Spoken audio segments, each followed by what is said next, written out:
Salut les amis, on a été invités par la Grande Odyssée pour aller sur l'événement. Donc on y est pour le week-end à Megève. Et le soleil est parmi nous, même s'il n'y a pas la neige, ce qui fait que c'est super agréable. Et donc là, on a la possibilité de visiter le village où il y a les mushers.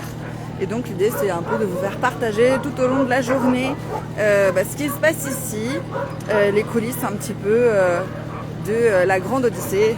C'est super cool. On a nos petits passes VIP. Et donc il y a Cécile de l'équipe Canine Gourmand qui m'accompagne. Alors un truc qui est absolument incroyable pour moi en tout cas, c'est les camions que certains ont ici. Je vais vous en montrer un et c'est assez surprenant.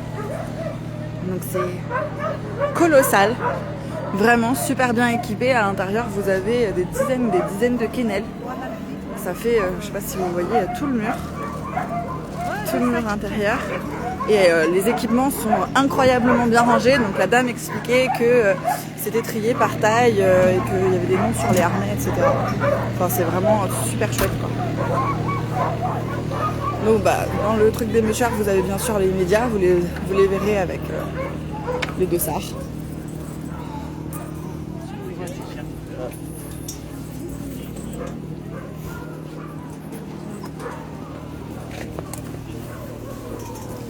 Donc oui, une autre astuce, ils roulent sur des espèces de trucs métalliques qui permet en fait derrière d'accrocher les chiens.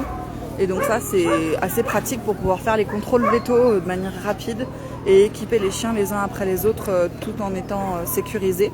Parce que comme vous l'avez vu, il y a des voitures qui passent. Donc une autre astuce que je ne connaissais pas. Et là donc c'est la petite récré. T'as vu comment tu vas falloir si on continue d'en tester. Arrête, on est en direct, je suis sur Canine Gourmand. Donc voilà encore un autre camion qui est incroyablement bien aménagé. Les chiens qui sont libérés par vague pour faire les besoins, jouer un peu, se défouler les pattes. Il faut savoir qu'en fait ils sont tous arrivés dans la nuit. Il y en a même qui viennent de Norvège, donc c'est assez incroyable. Des équipes qui font comme ça le trajet pour la nuit. Tac, ils ont tous leurs petits aménagements. Donc il y a des équipes qui sont plus ou moins grandes.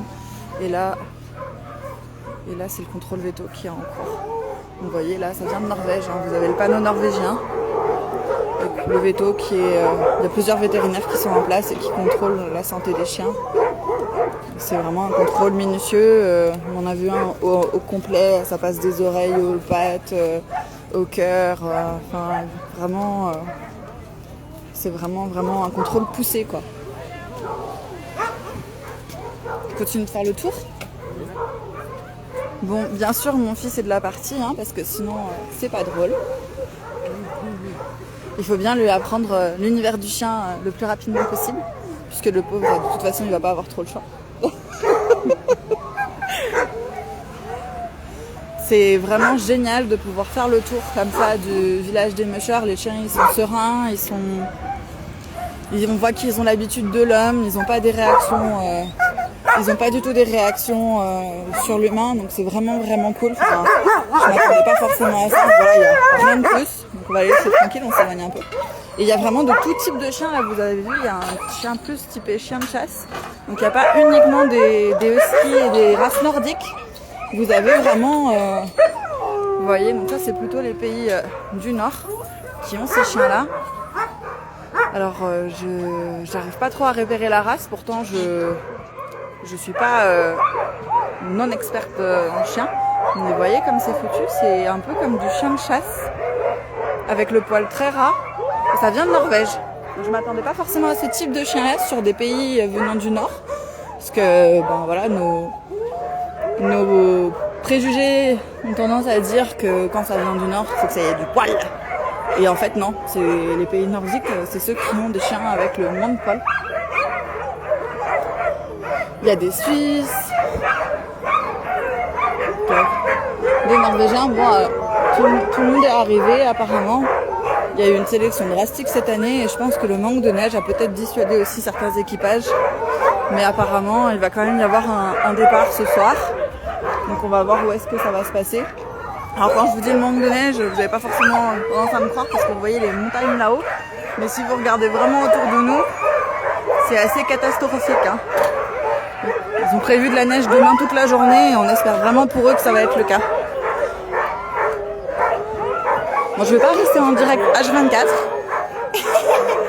Mais voilà, restez connectés puisque quand vous nous verrez en direct aujourd'hui, ça voudra dire qu'on vous montre un petit peu les coulisses de la Grande Odyssée.